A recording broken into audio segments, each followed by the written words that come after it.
let's do initial ranking first, because I don't want you guys to think that I think that this is garbage. This movie is obviously not garbage. I think this movie is overrated, but I'm not ready to say it's like for example, I'm not going to put it below Quantum.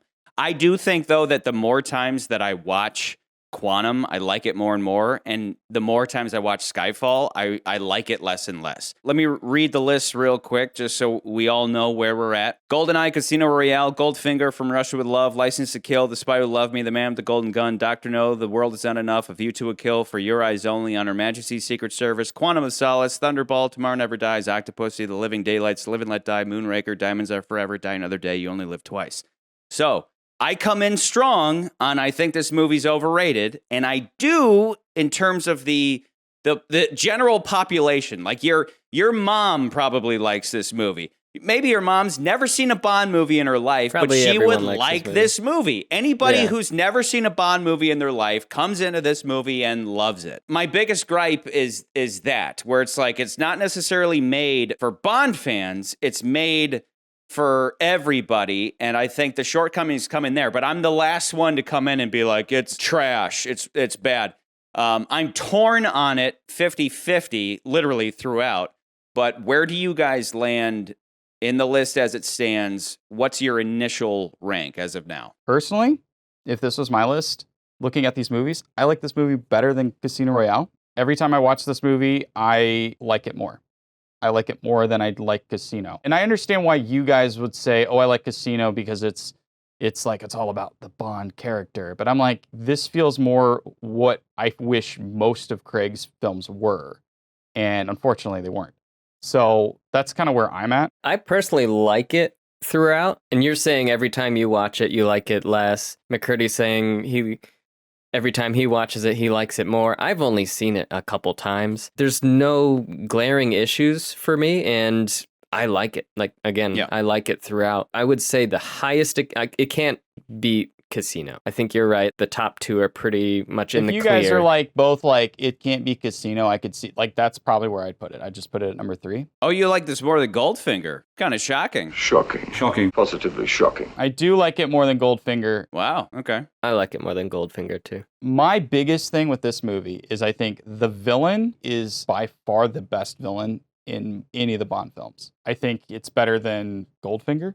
I think he's better than Scaramanga. Yes, I think GoldenEye works really well because it's the first time we get the rogue agent. I think this one works best because it works well with its themes. And I know, Charlie, you early on you're saying, oh, well, in the review, it's like, well, it feels like the themes are all over the place. And I'm like, they're actually kind of connected for a purpose. And we'll definitely get into that. And I think that's why I like this movie so much, because every time I watch it, I'm like, oh, I didn't see what they were doing with that. And I like this thing as well, which we'll get this out of the way. Let's just talk about this real quick. A lot of people put comparisons between this movie and The Dark Knight, which, if you remember, The Dark Knight came out in 2008. This movie came out in 2012. He wanted us to catch him. The Joker planned to be caught. He wanted me to lock him up in the MCU. Bond, this isn't an escape. This was years in the planning. He wanted us to capture him. He wanted us to access his computer. It was all planned. It's really that specific thing where it's like the Joker gets caught and then it was actually part of his plan the whole time. But you do see that trope in a lot of other movies that came out roughly around the same time. So I'm like, yes, there's that element. But then after I watched the movie, I was like, no, actually, all of this makes sense to me. I'm like, no, that makes sense. That makes sense. Because I was looking for, where would this not make sense? You're looking back and saying, oh, none of it makes sense. But I'm like, no. I'm not saying, again, I'm not saying this movie's don't hit me with I didn't say that. You just hate Goldfinger. I didn't say that. It's hard to have nuanced opinions on the internet. I'm saying it's like from moment to moment, there's things that I'm like, that's excellent. And then I'm like, I fucking hate what just happened. Like it's right. That's why it's difficult. Whereas something like Quantum for me, it's flawed, but I don't have moments of I hate what I just saw. And then I'm like, I love that. So that's where, for me, my range is probably going to be pretty wide. The range is inevitably going to be in the top half. Like at base, it's going to be at the top half because I see the merits of the movie. Last thing I'd say is it's the bottom, you know. My range is below Casino at 3, above Dr. No at 7. That's my Okay. range. That's fair. Gotcha. That's a very My fair range is a little bit more narrow because I look at License to Kill, The Spy Who Loved Me, The Man with Gold. I look at those movies and I'm like, I would probably say, like, reasoning. Your bottom gets closer to From Russia. Yeah, my bottom is right under From Russia with Love. Yeah. Which I also think's fair because, again, From Russia with Love and Goldfinger, they're classics. A lot of things are built on those two movies alone. So it's like, that's kind of where I'm at. I'm happier moving the bottom up than the top down, if that makes sense. No, I know, because you like Casino. I really agree with McCurdy's range as well. Yeah. Yeah. I'm like in that range. I'm curious to hear, because Charlie's saying, like, I hate that when he's watching the movie. I'm curious to hear what that is. I can't think of anything minus, I hadn't even thought of it until Charlie's opener. They throw in, like, we're going to reveal undercover people. That whole thing, like, almost has nothing to do with the main plot, and it's almost It like does, throwaway. Yeah. The whole idea is that because Silva's dead, we don't need to deal with the list anymore.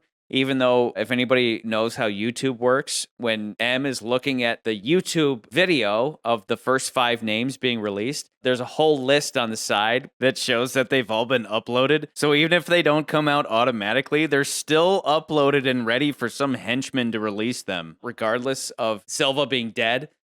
Yeah. So yes, that's a nitpick, but all the same, like, the list just goes away. Like, YouTube after he nitpick. dies, nobody cares. All these other agents are gonna die. Who cares? Because the movie's over. I feel like it increases the stakes generally for, like, the world that they inhabit, but for the movie, it has it's so like much nothing to there. do with the The- story, Nance. The shoulder So and the much list. to do. I don't know. By the end of the movie, the shoulder and the list just go away. And It and is it's the- like, I it's feel not- like the it's not- it's shoulder's not the there worst pretty thing. much the whole The time. shoulder serves a purpose and then it goes away, which, you know, is But it's the at same least thing half that, the movie. It's he's literally got the it. same thing that happens in Twine. It's just like, shoulder is there for a bit, and then it's just like, let's no, forget about Twine that. is way you know? worse. Oh, it's way worse, but it's Yeah. how funny that the same screenwriters were like, let's give Bond a shoulder injury. It's like, remember you did that last time and you didn't do anything with it? And it's like, yeah, this time we'll do something with it. But then No, they he actually they- does something. They do something with it. It barely pushes the plot forward, and then it's totally forgotten. It's never So- hugely Disagree. consequential, but it is there. It's always a reference. My range, though. Do you want my range? So Yeah. we can move on? Yeah, your range is going to be this wide So thing. my bottom would be below Twine, The World Is Not Enough, possibly below A View to a Kill. That's the lowest that I would put it. I think the highest I would put it would probably mess with this. This brings into question the Your love of Golden Gun. Well, the not just that, but the whole thing of Dr. No being that threshold of Dr. No's simple perfection is the reason where it is. And then the movies above it, they might have certain flaws, but their flaws are easily forgotten because they transcend the simple perfection of Dr. No. Whereas everything below it has enough imperfection to not mess with the simple perfection of Dr. No. So my highest is definitely nowhere near number 3. My highest would be above or below The Man with the Golden Gun. As I said in my intro, Silva is definitively a good bad guy. The way he's utilized, I think, is questionable. We'll get into his scheme. We'll get into how it's like he's been planning this for years, but his scheme is like borderline bullshit at times. Like this weird thing he has a difficulty executing his mission because it's like, M's my mom, I can't kill her, but I hate her, but I want to kill her, but I can't. You know, like that stuff is sometimes kind of weird. Free both of us. With the same bullet. Do it. That would be my range, possibly below A View to a Kill, which would kick it out of the top 10. But we're all arguing that it's like top 10, like top tier material. I think it's better than The Man with the Golden Gun by a long shot. I think it delivers on the things that Man with the Golden Gun I don't think deliver on. I'm not surprised, but I also agree with you in part. I think it does better than The Man with the Golden Gun. The Spy Who Loved Me. The meaningful stuff is heavy-handed and vague and scattered, but the Bond stuff is on point. Gun. Shot. Agent. Provocateur. Woman. Provocatrix. Heart. Target.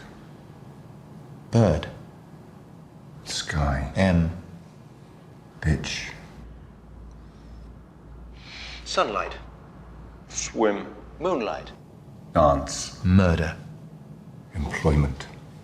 Country. England. Well, Charlie wants to go into. You want to go into like specifics, and like this is where I'm going to have a problem because I feel like you are going to be wanting to harp on plot things where you're not feeling it, Charlie. You don't think about it. Just feel it. Just feel it. Just feel it. He can't just feel it if he. Char, did you watch this Just feel movie it. like Charlie? 3 to just gotta 5 feel it. times somewhere in there in preparation? I probably Feel watched it. it 6 times. I think I watched it Feel six it. times in preparation. Yeah, so but- Feel it. you can't No. just feel it if you're watching it 6 times. Yeah, he's not feeling it. Okay, guys, there are movies I've watched regularly for decades, and I still feel it every time. For England, James? No. For me.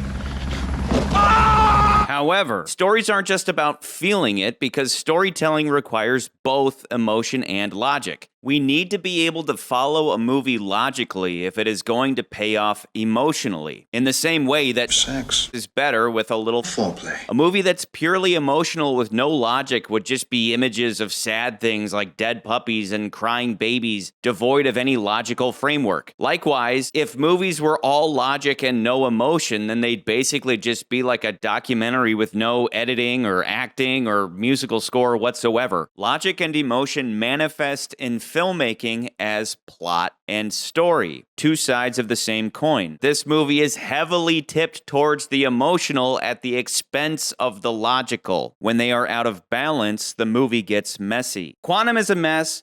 OHMSS is a mess. For Your Eyes Only is messy. A View to a Kill is not. It's just goofy at times. I could put it above For Bad Guy's Sake alone, though. Calls into question some of the golden gun logic of really good bad guy, but the plot is ridiculously contrived. For me, it messes with The Man with the Golden Gun, and I could entertain putting it a little bit higher or whatever, but that's where I'm at as of now. Okay.